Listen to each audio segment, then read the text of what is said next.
When was the last time you was in a relationship? To be honest with you, 16 years. How come it been 16 years? Okay, come back. Okay. So why did you pop his balloon? I don't find him attractive.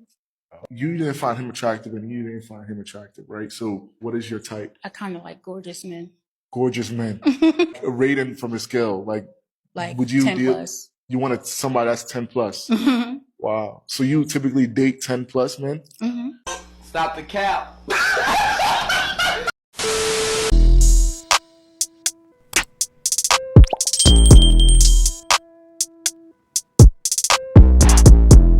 What's good, YouTube? I am back with another video. If you're new to the platform, I want to welcome you. Welcome to the tribe. At the end of this video, hope you're going to like, comment, and subscribe. We're going to dive in this video to see how women are complaining like they cannot get no man, and men are no longer approaching. But others, they are confessing like they had good men in their lives, but they lost them. I don't want to say much. Let's get into it. I fumbled the man I probably should have married, and I'm making this post so that y'all don't do the same thing that I did. This is an accountability post. I met him on Hinge, and this was back when the algorithm was working a lot better, and it was like 2022, I believe. I didn't like his profile. I just knew he was gonna like me, and the next day he did. Normally I name names, but just in case he has a new girl and they're at peace, I don't want to disrupt his situation, so I'm not gonna name his name. But anyway, we met up quickly, we went on a date, and we ended up being like glued to each other pretty fast. We were like in a relationship within like a month, I believe. He locked it down. He was not trying to see me single. This man was fine. He was like 6'3", buff, long hair. He looked like Roman Reigns. Society would easily give him a 9, easily. And if you know me, you know who I'm talking about. But frankly, his looks were pretty irrelevant, honestly. He actually was very kind, very sweet, very empathetic, very emotional, very in tune with his emotions, but also quite emotional.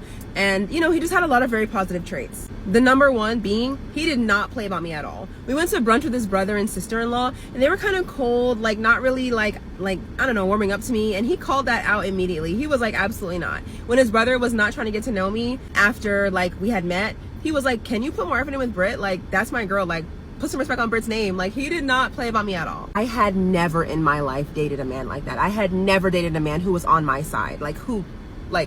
I don't know, defended me. I've never had that before. He also impressed my parents. My mom liked him a lot. She said I broke his heart, and honestly, I agree. But yes, my parents liked him a lot. So we dated for like 6 months, and I kept feeling like something was just missing throughout the relationship. Like something just felt like it was missing. And I would communicate that to him like, oh, I like you a lot. I love you, but like something's just missing. And I didn't know what it was, and this poor guy was just doing his best to try to figure out what was missing, like trying to make adjustments, but like he just couldn't figure it out, and neither could I, because I didn't have the self-awareness that I have now. What was missing was chaos. So she had a good man, she fumbled it, and don't be surprised, she's still looking for a good man, And I'm trying to ask myself, like, you can be good in a relationship as a man, everything is good, you're a good man, right? But that's not enough to a woman. She's still judging you, according to her past experience, her past relationships. So where can a man stand? Because you cannot be toxic and good at the same time in a relationship. You have to choose your identity. And this is why so many men are opting out in the dating market. Let's continue. No matter how many adjustments he was willing to make, he couldn't adjust himself to become a chaotic, toxic man when he just wasn't that. And that's all I had ever been used to. You see, I had not taken the time to like truly heal myself after my relationship prior to him, which was with an abusive guy. Very abusive, emotionally avoidant guy. Emotionally unavailable, everything. Okay, I had not healed from that. Not enough to be with a person who was safe. And so one day when he pissed me off, I broke up with him like on a whim. Because the majority of my prior relationships were with like antagonistic men, I was not ready to receive someone who was safe and loving and kind and caring. Maybe I didn't think I deserved it. Maybe I couldn't recognize what it was. My nervous system didn't know what to do with safe. My parents were kind of emotionally unavailable. Growing up in that dynamic, you kind of look for that in partners as well. So I ended up with emotionally unavailable men back to back to back. That brings me to my next point. For a while, what I felt like the relationship was lacking was him being a true leader. He would defer to me to make a lot of decisions because he felt like I was more intelligent than him. He would want me to like plan stuff. He would want me to just like make a lot of choices that I felt like the man should make. And I just didn't want to do that. I wanted like a leader in the way that I saw leader, how I viewed it. But like, knowing that he has weaknesses and that I have strengths, and then deferring to me where he's weak and letting him take the reins where he's strong is leadership. Like, okay, he could lead when it comes to protecting and providing and whatever, but he may have needed help with planning and stuff that he's not so good at, but I just couldn't see that at the time because I was dumb. I thought I needed 10 out of 10 boxes checked, but relationships are not found, they are built. Soulmates are built. Boxes can be built. If the person is at 7 or 8 and the last 2 need some work, you can meet them halfway. They can meet you halfway. Adjustments can be made. You don't have to break up. So though he had 8 of my 10 boxes, I was still too traumatized to accept him. I couldn't regulate my own nervous system fully yet. I had gotten to that point at 25 and met a very abusive man at 26, and I lost all my progress. So I still needed chaos, and I ruined it. The next guy I dated after that ended up being another avoidant who was emotionally unavailable and ended up breaking my heart worse than anybody else I'd ever experienced in my entire life. So I got my karma pretty fast, I guess. Let this be a lesson. If you've met someone who's good, they protect you well, they show up, they love you, but you feel like something's missing or something feels off or whatever the case may be, or it feels boring, make sure that something is not just the trauma that you're used to. Make sure that, you have healed enough to even receive what they're offering you. You don't need a perfect man. You just need a man that checks enough boxes that you can work with the rest. Anyway, that angel wasn't even on social media like that, so he'll probably never see this, but still, if you do see this, I hope you're doing great. I can't imagine that body count until she finds the next good man. Because jumping from one man to another, like toxic guy after toxic guy, man, it's ridiculous, And what she did to this guy, that is how toxic guys and villains are made. There's no one who can become toxic by coincidence, bro. It's from her past experience dealing with women. They think there's no any benefit of being nice to a woman. If you're good, she'll leave. If you're bad and toxic, she'll stay. And this is why I wanted to show you this video first, so we can see the aftermath, the taste of their own medicine, the grating, why men are no longer approaching, why men, they don't even look at them no more. They are minding their own business. Men, they're going monk mode. They're carrying their passports, they don't appreciate women no more. All of that are happening because of women behavior. Man, it's crazy. Let's continue. You guys, so I'm at the gym. You know what? Go up to her. Go up to the girl that you think is cute, because most likely she likes you too, and she's waiting for you to go up to her. So do it.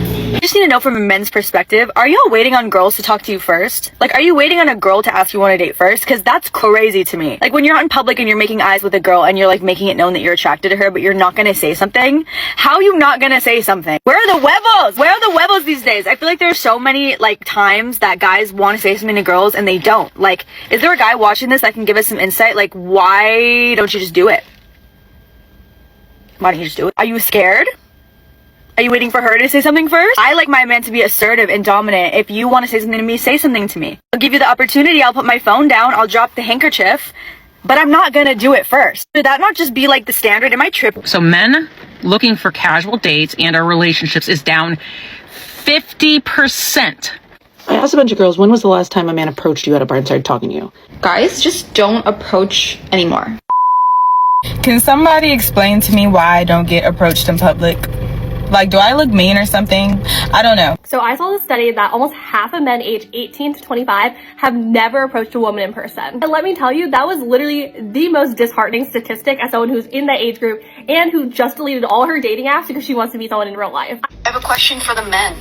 Do you guys still want to get married? Hi, I'm a girl in this generation. I don't like to party. I hate clubbing. I never cheat on my boyfriend. I don't have a spicy side. And I love dressing conservatively. That was a lie, and that was a figment of your imagination, because girls like that in this generation do not exist. All these men deserve like a first-class ticket to hell. Yes. They need to burn, baby, burn. Everyone acts like they want to date me until they find out it's not peaceful. I am chaotic. Yo, I don't see the point of approaching women or bagging women. There's no point unless you know. The only way you get her is if you already know she's into you. So what if you're out somewhere and you find an attractive woman, you're not going to go up to her? There's no point. Why? Because they choose. There's absolutely no point of, what do you mean how? But how do you know you're not chosen if you don't go up to her? You don't have to go up to her. When a woman wants what she wants, she shows you that she wants it. We went on date twice. We hook up more than twice. You're my boyfriend. Men don't really approach women that much anymore for a lot of different reasons, I think. But personally, I want to be approached. I would love to meet someone in real life. It's funny how these women are complaining men are no longer approaching because other one asked before it. On TikTok we saw videos like, if you're trying to approach a woman, bro, you'll be shamed. You can lose your career for just approaching a stranger. You know, even if you lost your direction, it's better to just approach a security guard, you know, or maybe use your phone trying to check the maps, or maybe talk to a man, your fellow man. If you're approaching a woman, bro, she's the victim and you are done. She can frame you for anything. So it was so bad for a man. And if a man trying to talk, bro, it will backfire badly. You know, he'll be cancelled. So with those events, do you think men will continue approaching? No, you are a threat to a man. That's why they are opting out. So for them trying to say they have no clue and ideas on why men are opting out, it's ridiculous, you know, because this was pushed by mainstream media. Women are not safe on workplace. Women are not safe on public. Women are not safe in the gym. Women are not safe around men. You know, they tried to do everything possible to push men away, and men, they left. So for them saying why men are no longer approaching, do they look like men? Men, I believe they have answers, and yes, they do.